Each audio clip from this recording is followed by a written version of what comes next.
જય શ્રી કૃષ્ણ મિત્રો, હું પહોંચી ગઈ છું મારા પપ્પાના ગામમાં અને આ ગામનું નામ છે ફેદરા।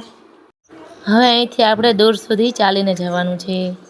આજે હું જાઉં છું અમારા ગામની સ્કૂલે ખાસ કામથી। તે પપ્પાના ગામમાં આવી એટલે યાદ બધી તાજી તાજી થઈ ગઈ। આ બધે અમે રમતા હતા, સ્કૂલે જતા હતા અને 4 રસ્તા કહેવાય।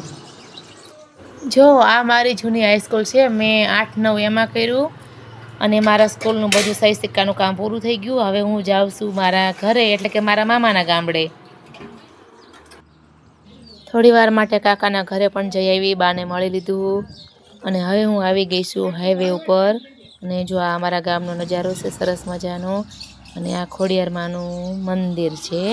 ત્યાં અમે નાના હતા ત્યારે રમવા આવતા હતા બધા, અને ખૂબ મજા મસ્તી કરતા હતા બધી બેનપણીઓ। અમારું ગામ હાઈવે ઉપર આવેલું છે। મારા પપ્પાનું ગામ એટલે મારું ગામ જ કહેવાય, પણ અમે રહીએ છીએ મામાના ગામ। અમારા ગામમાં જૈન દેરાસર મંદિરે બહુ મસ્ત છે અને આ હાઈવે ઉપર જ આવેલું છે। હવે હું ઘરે જાઉં। હું પપ્પાના ગામથી મારા ઘરે આવી ગઈ છું અને બા લઈને આવ્યા છે એમને પિયરમાંથી પાપડા। મને કે આનું શાક આખું ભરીને કરી નાખ, અને વાલપાપડી પણ કહેવાય।